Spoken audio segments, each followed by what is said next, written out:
자, 오늘은 용감한 그리스도인이라는 제목으로 말씀을 좀 나누겠습니다.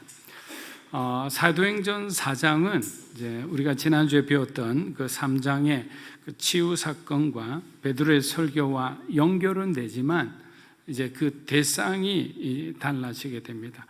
3장은 일반 백성들을 대상으로 하였다면 4장은 제자들의 그 복음 전파를 반대하는 종교 지도자들을 대상으로 하고 있습니다. 베드로와 요한은 기도하기 위하여 습관적으로 성전에 올라가던 중 미문 앞에서 구걸하던 날 때부터 선천성 하반신, 장애인 이렇게 말할 수 있겠죠.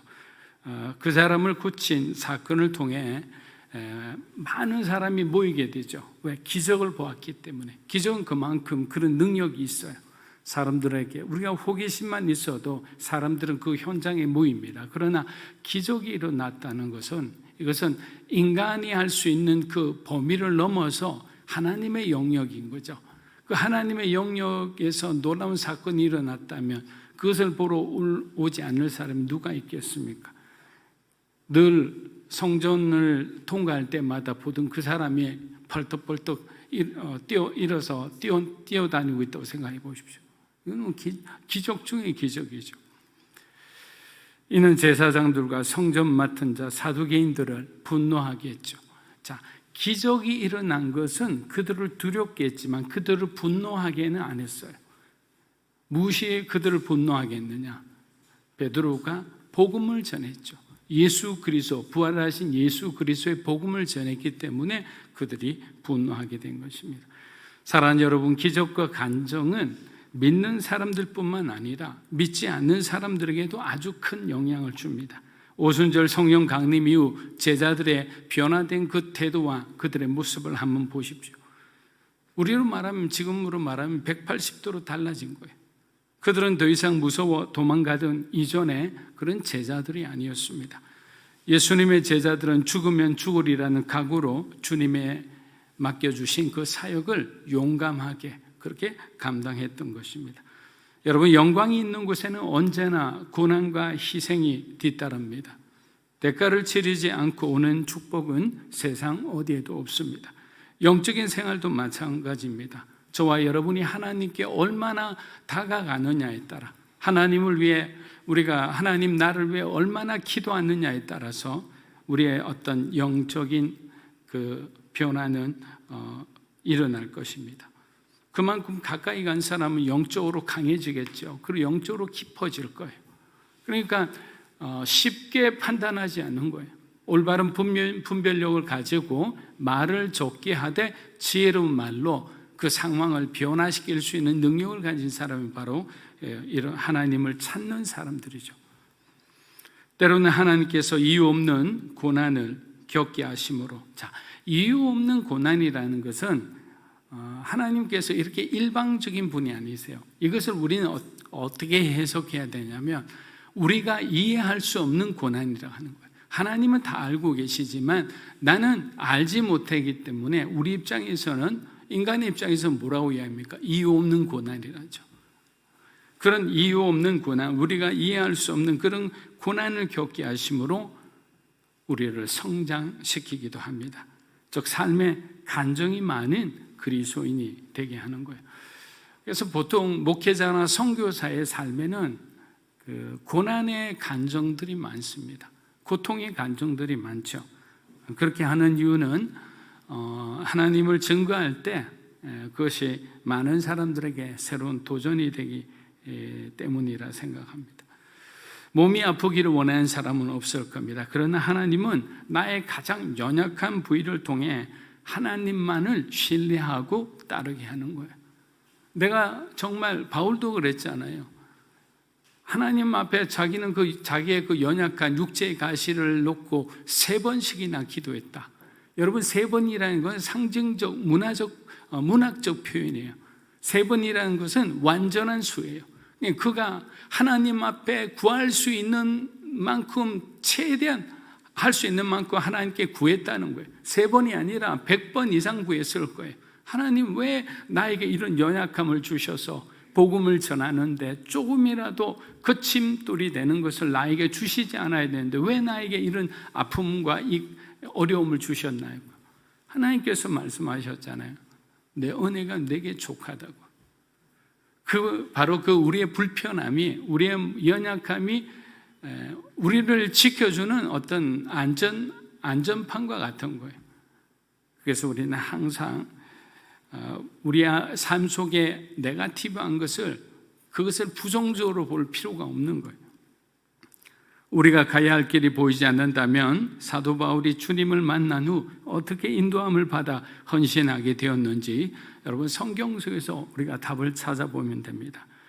우리는 그가 다메섹 도상에서 예수님으로부터 부름받은 뒤 곧바로 쓰임받았다고 생각하는 분들이 많습니다. 그러나 그렇지 않죠. 그는 아라비아 지역에서 살면 이제는 더 이상 그를 반겨주지 않는 고향 다소에서 10년이라는 세월을 보내면서 이방인의 전도자로 하나님은 그를 철저히 준비시켰던 거예요. 거의 15년이라는 세월을 변방에서 정말 사람들이 그를 환영하지 않는 곳에서 하나님은 그를 보내서 그를 전도자로 훈련시킨 거예요. 여러분 그 훈련이 있었기 때문에 전도여행 1차, 2차, 3차, 4차까지 그를 예를 들면 루스라라는 지역에서는 그를 때리고 거기다 죽은 상태에서 성 밖에 그가 버려지기도 했잖아요. 고난을 받지 않았다면 그런 고난 속에서 자기가 어떻게 그런 어떤 억울함을 이기며 끝까지 사역을 완수할 수 있을까요? 반드시 하나님께서는 지금 나에게 닥치는 고난은 앞으로 하나님께서 우리를 쓰시는데 필요한 그런 정말 좋은 약이다 이렇게 생각하면 되는 겁니다. 특수부대에 가면 전쟁 상황 같은 그 고지탈원 훈련을 반드시 하게 되어 있습니다. 그때는 실탄을 사용합니다. 예를 들면 실탄은 딱 사람들이 이렇게 이렇게 서가지고 갈 때 한 요 정도 위까지 이렇게 실탄이 이렇게 가게 돼 있어요. 안 그러면 큰 사고가 나니까. 그래서 우리 훈련받는 사람들은 반드시 이렇게 포복하듯이 낮추어 가야 되는 거예요. 근데 어떤 일이 일어나느냐? 평소 용감하다고 생각하는 사람들이 실탄이 쏟아지는 것을 직접 경험하자 달려가지를 못하는 거예요. 기어가다시피 하는 거예요. 그러니까 자기는 용감하고 자신이 있었는데 실제 그런 어떤 어려운 상황을, 무서운 상황을 자기가 부딪히게 되자 두려워서 아무것도 못하게 되는 거예요. 여러분 두려움을 이기지 못하는 사람은 절대로 복음의 진리를 선포할 수 없습니다. 베드로는 모인 무리들을 향해 용감히 복음을 전했습니다. 사도행전 4장 1절에서 3절 한번 읽어보겠습니다. 사도들이 백성들에게 말할 때 제자들과 성전 맡은 자와 사두개인이 이르러 예수 안에 죽은 자의 부활이 있다고 백성을 가르치고 전함을 싫어해 그들을 잡음에 날이 이미 저물었으므로 이튿날까지 가두었으나. 자, 당시 북이스라엘과 남유다가 멸망한 가장 큰 원인은 바로 영적 지도자들 그리고 지도자들의 타락이었습니다. 지도자들이 도덕적으로 영적으로 타락하면서 그들은 하나님께 드리는 예배와 제사를 소홀히 했어요. 그리고 성전을 통해 이문을 남기는 상업적 활동을 함으로 하나님의 성전을 강도의 소굴이 되게 했던 겁니다. 예수님이 헤롯 성전을 방문했을 때 성전 정화 사건을 여러분 기억하실 겁니다. 근데 예수님이 가셨을 땐 그곳에는 장사하는 사람, 환전상들, 또 그것을 사려는 사람들로 북적거렸습니다. 근데 중요한 것은 이 모든 것을 관리하는 사람은 누구였냐면 제사장들이었던 거예요. 제사장들이 앞장서서 이러한 모든 상황을 만들었던 거죠. 예수님을 통해 일어나는 놀라운 구원의 역사를 지금 예수님 공생의 사역을 하면서 맹인들 그리고 안전뱅이들 그리고 문둥병들 정말 많은 병자들 하나님만이 고칠 수 있다는 그런 병들을 예수님께서 고치고 다니면서 생명의 복음을 전하고 계시는데 그게는 아무런 관심이 없어요. 오히려 예수님의 말씀에 흠을 잡으려고 그들은 몰두했던 겁니다. 여러분 이런 사람들을 우리가 정말 하나님의 종이라고 말할 수 있겠습니까? 어떻게 하나님의 교회를 핍박하는 세력이 외부에 있는 것이 아니라 내부에 있을 수 있습니까? 교회의 성장과 축복을 방해하는 것은 외부에서 오는 고난과 핍박이 아닙니다. 외부에서 고난과 핍박이 오면 성도들이 더욱더 끈끈하게 하나가 되어서 그 어려움을 이겨내려고 하기 때문에 고난과 핍박이 있었던 교회 시대에는 교회가 더 단단해진 것을 봅니다. 오히려 내부의 비판과 분열과 거짓과 위선 때문이라고 합니다. 오늘날의 교회 성장을 방해하는 것도 교회 자체라 합니다. 여러분 한번 정직하게 우리가 한번 돌아보면 좋을 것 같습니다. 오늘날 현대교회의 성장을 방해하는 것이 불교입니까? 가톨릭입니까?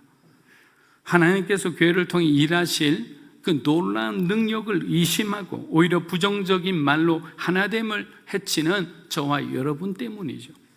우리도 항상 긍정적인 말을 하는 것은 아니에요. 저도 운우리교회 다녔을 때 항상 담임 목사님이나 리더십을 향해서 긍정적인 마음을 가진 것은 아니었어요. 제가 하는 일에 대해서는 아주 자신감을 갖고 그렇게 추진하며 나아가던 사람이었어요. 그런데 우리는 우리 자신을 못 보기 때문에 그런 마음을 가지는 거예요. 그래서 교회가 하나 되기 위해서는 자기 자신을 볼 수 있는 사람들이 되어야 되는 거예요. 그만큼 영적으로 성숙한 사람들이 되면 영적으로 성숙한 교회가 될 수밖에 없어요. 가정도 마찬가지입니다. 아버지, 어머니는 바깥에서 생활하다 밖으로 오면 바깥에 있는 그 기준으로 자녀를 양육해요. 바깥에 있는 기준으로 자녀를 그냥 달달 볶아요.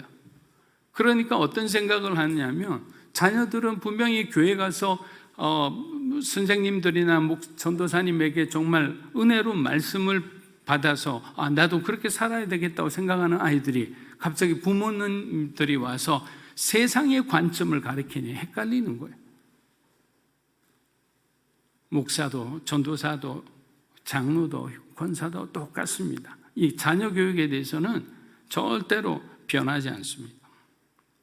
사랑하는 여러분, 오순절 성령 강림 때도 아무런 말도 하지 않고 기적의 역사를 두려운 마음으로 보고만 있던 종교 지도자들이 그럼 왜 다시 등장했을까요?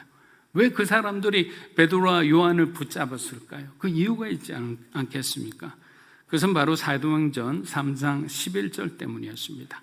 우리 사도행전 3장 11절 한번 읽어보겠습니다.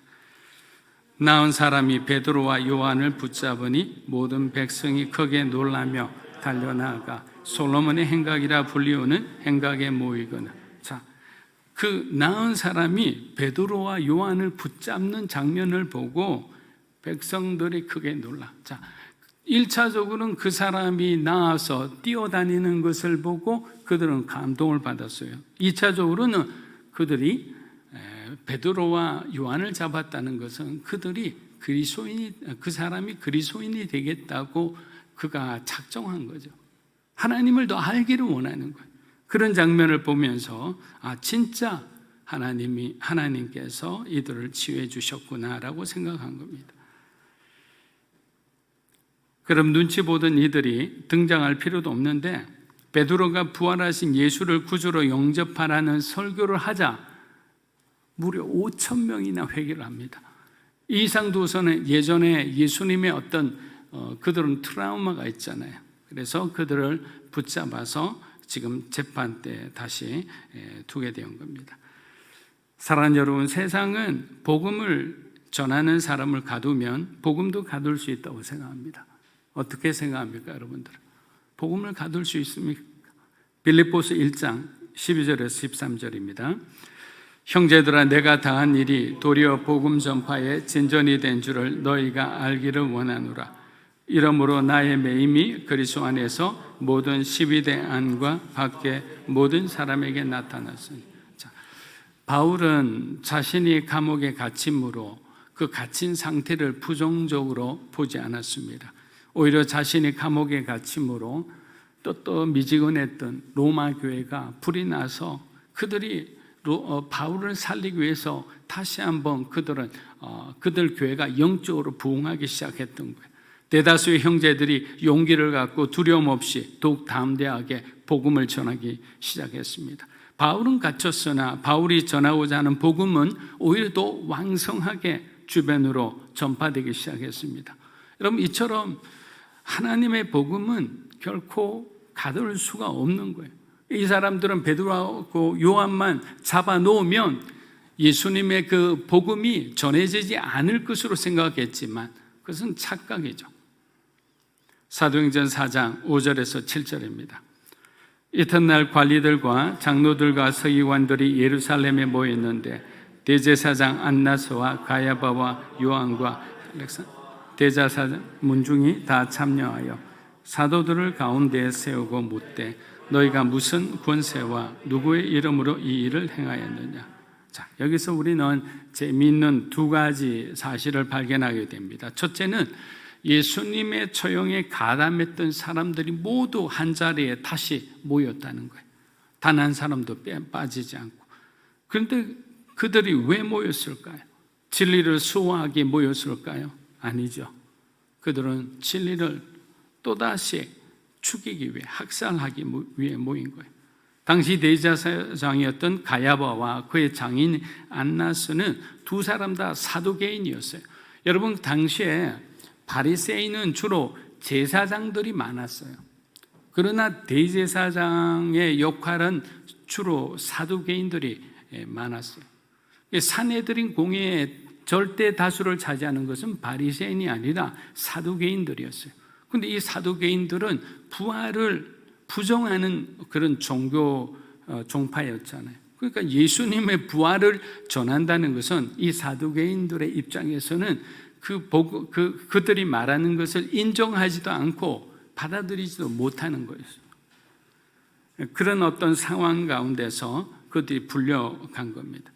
자, 둘째는 그들이 모여서 사도들에게 뭐라고 질문하느냐면 무슨 권세와 누구의 이름으로 이런 일을 하느냐라고 질문합니다. 베드로와 요한을 한가운데 세워놓고 빙 둘러 치조를 한다고 한번 생각해 보십시오. 만약에 저와 여러분이 이렇게 대화를 한다면 그래도 이렇게 그렇게 압박은 느끼지 않을 거예요. 그런데 여러분들이 저를 중심으로 빙 둘러서 그리고 막 질문을 하기 시작한다고 생각해 보세요. 뒤를 볼 수가 없잖아요. 그리고 뭔가 이렇게 자기를 둘러싸이는 그 분위기 자체만 해도 굉장히 압도당할 수밖에 없는 그런 분위기입니다. 그런데 여기서 권세란 말에 우리가 잘 주목해 봤으면 좋겠습니다. 여러분, 권세는 두 가지가 있어요.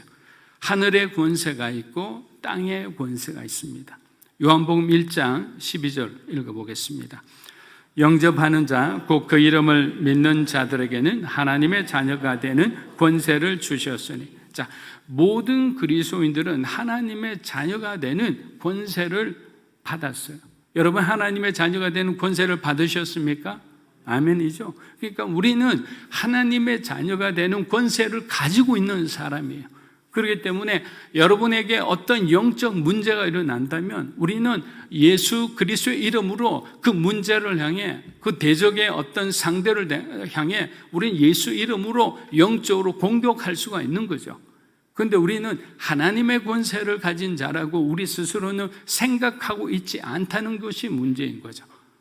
그래서 복음을 모르고 예수 믿지 않고 세상에서 방황하는 사람들은 이런 말씀이 들리지가 않아요. 여러분, 요한복음 1장 6절인가요? 예수님께서 이 땅에 오셨지만 어둠이 깨닫지 못하더라는 그런 표현이 있죠. 어둠은요, 절대로 복음을 그들은 깨달을 수도 없고 이해할 수도 없어요. 그러니까 중요한 것은 우리가 어떤 권세를 가진 자인가, 하나님하고 어떤 관계에 있는가를 반드시 알 필요가 있습니다. 무기를 잔뜩 가지고 있어도 알지를 못하니까 무기고에서 무기를 끄집어낼 수가 없으니까 맨날 이기다가 지거나 이런 어떤 악순환을 반복하는 겁니다. 사랑하는 여러분, 하나님의 일을 할 때 어려움과 방해가 없다면 그것은 하나님의 일이 아닐 가능성이 많습니다. 그래서 그리스도인들은 시작부터 완성되기까지 계속 하나님께 기도하기를 멈추어서는 안 되는 거예요. 여러분, 하나님의 일이라면 반드시 사단의 공격과 방해가 있는 거예요. 하나님의 일이 이루어지는 것을 그냥 사단이 어이구 잘한다 박수치며 기다리는 거 보셨어요? 그렇지 않잖아요. 어려움이 있다는 것은 실망하지 말고 이것이 하나님의 일이구나. 아이고 감사합니다. 내가 그것을 잘 몰랐는데, 그러면서 더 뚝심으로, 믿음으로, 용감함으로 그렇게 나아가면 되는 거예요. 사도행전 4장 8절에서 10절입니다. 이에 베드로가 성령이 충만하여 이르되 백성의 관리들과 장로들아, 만일 병자에게 행한 착한 일에 대하여 이 사람이 어떻게 구원을 받았느냐 우리에게 질문한다며 너희와 모든 이스라엘 백성들은 알라. 너희가 십자가에 못 박고 하나님이 죽은 자 가운데서 살리신 나사렛 예수 그리스도의 이름으로 이 사람이 건강하게 되어 너희 앞에. 여러분, 사랑하는 여러분, 용기에는 두 종류가 있습니다. 직면한 위험에 대해 아무것도 모르는 그 무모한 용기죠. 그건 잘못된 겁니다. 하지만 우리의 어떤 위험을 알고 두려움에 맞서는 것이 바로 용기이죠. 베드로의 용기는 예수님처럼 십자가에 죽을 수도 있는 그런 아주 어려운 상황에서도 흔들리지 않고 성령 충만함으로 그는 자기에게 주어진 그 역할을 최선을 다해 하였습니다. 의협심이 높은 사람들일수록 우리가 실수하기 쉬워요. 선과 악의 논리에 취해 있다 보면 처음부터 어떤 설정을 악하다고 선하다고 우리가 정하고 그렇게 들어갈 때가 있어요. 그래서 그냥 적대적으로 사람에게 대하니까 그 사람도 우리를 향해 굉장히 나쁜 마음을 갖고 있으니까 결국 어떻게 됩니까? 싸울 수밖에 없죠. 그런데 내가 불리한 상태면 내가 처절하게 피할 수밖에 없습니다. 그래서 베드로는 이 사람들에서 어떻게 대하는지를 여러분 한번 보세요. 베드로는 그의 대적자들에 대해서 존중하며 말합니다. 그러니까 그들에 대해서 나에 대한 적개심을 이렇게 완충시키는 역할을 하는 거예요. 뭐라고 합니까? 베드로가 백성의 관원과 장로들아라고 불렀잖아요. 야, 이 못된 놈들아, 이렇게 하지 않았잖아요. 자, 백성의 관원과 장로들아 부른 것은 너희는 하나님께 세움받은 사람들이다 이 말이에요.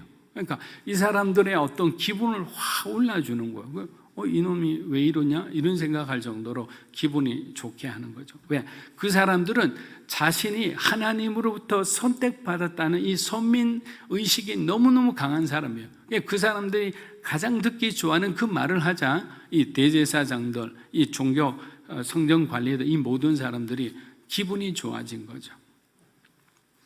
그들의 마음에 적개심을 누그러뜨리는 아주 지혜로운 방법입니다. 자, 경계심이 풀어진 사내들인 공회원에게 베드로가 또 한 번 지혜로운 말로 그들을 괴롭게 합니다. 이번엔 괴롭게 합니다. 어떻게 했기에 그들을 괴롭게 했을까요? 베드로는 이렇게 말합니다.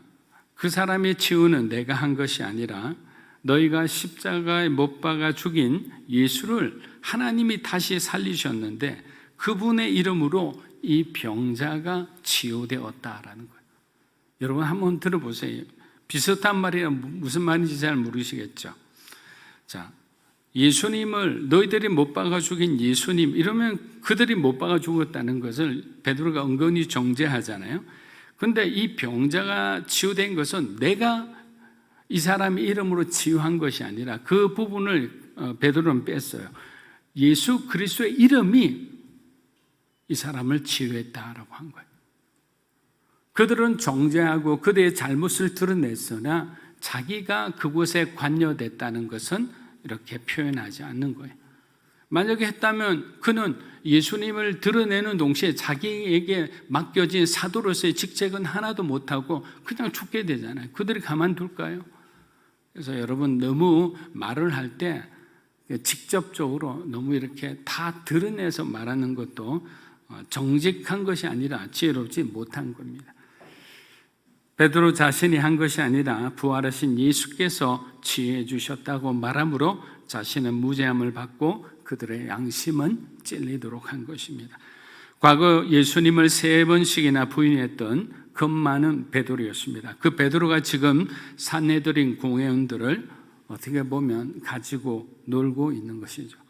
사랑하는 여러분, 세상의 지혜는 성령의 지혜와 능력 앞에 꼼짝도 못합니다. 비교할 대상이 아니죠. 비록 배움이 짧은 어부 베드로였지만 성령의 지혜로 충만한 베드로의 용기와 믿음을 그들은 이길 수 없었습니다. 사랑하는 여러분, 우리들에게도 이런 용감함이 있기를 주의 이름으로 축복합니다. 우리는 세상 속에서 예수님에 대해 말하기를 쑥스러워해요. 이것은 사실 사실이에요. 여러분 안에도 그런 마음이 있을 거예요. 많은 어떤 단체 회식을 하거나 아니면 여러분의 리더십이 여러분에게 늘 불러서 특별히 여러분을 이렇게 세워주려고 하는데 여러분의 신앙이 걸림돌이 될 때가 있어요. 그러면 여러분은 무엇을 선택하겠어요? 하나님 내 마음 아시죠? 하고 그냥 세상과 타협하겠습니까? 우리가 쑥스러워해서는 안 되는 거예요. 쑥스러워한 순간에 그리스도인으로서의 능력은 사라지는 거예요. 하나님은 분명하게 아세요. 하나님을 선택하는 사람과 세상을 선택하는 사람은 다르게 대하신다는 거예요. 끝까지 하나님 의지하고 고난을 통과하고 여러 가지 힘든 어떤 인생을 살면서도 하나님을 포기하지 않고 그 주님의 그 진리를 붙들고 살아가는 사람, 선한 삶을 살기를 원하는 사람은 하나님은 그들을 책임져 주시는 거예요. 그러나 기회주의자들이 있어요. 그런 사람들은 하나님께서 탈탈 터시죠. 사랑하니까 고쳐서야 되니까. 그러니까 여러 가지 작업을 많이 하시는 거예요. 사랑하는 여러분, 우리가 신앙 좋은 사람을 믿었는데 세상 권세 앞에 너무도 연약하고 비겁한 사람이 되는 것을 볼 때 우리는 굉장히 우리 자신이 참 이렇게 낭망될 때가 있습니다. 믿음으로 사는 교회가 복음을 전하기 위해서는 오늘 베드로와 같은 그런 용기가 필요합니다. 우리가 전도스쿨을 통해서 전도팀들이 있잖아요. 그리고 전도스쿨은 우리 교인 모두가 필수로 다 배웠으면 좋겠어요. 언제든지 우리가 복음을 전할 수 있는 준비가 되어 있어야 되잖아요. 알아야 복음을 전하죠. 몇 가지 안 되는 그 단어 가지고 기도하고 나가면 백전백패입니다. 그러나 충분히 훈련받고 또 충분히 그런 상황을 예상하고 난 뒤에 가면 우리는 이길 수 있는 거예요. 이길 수 있는 길이 있는데 그 나의 영적 게으름 때문에 하나님의 이름이 수치를 당하게 했어야 되겠습니까? 그래서는 안 되는 거죠. 사람을 두려워하지 않고 악한 영을 성령의 능력으로 제압할 수 있다는 그 믿음을 가지고 나아가면 승리할 수 있는 거예요. 제가 늘 말씀드리잖아요. 이제 마지막 시대의 전도는 능력 전도라고, 파워 크리스찬들이 나아가서 그냥 한 번에 영적으로 제압을 해야 되는 거예요. 이거는 은사주 이런 게 아니에요. 우리는 하나님의 권세를 가지고 있는 사람들이기 때문에 우리가 기도하고 정말 그 영혼에 대한 간절한 마음을 가지고 나아가면 그 사람의 어떤 영혼의 아픔이 보이게 되는 거예요.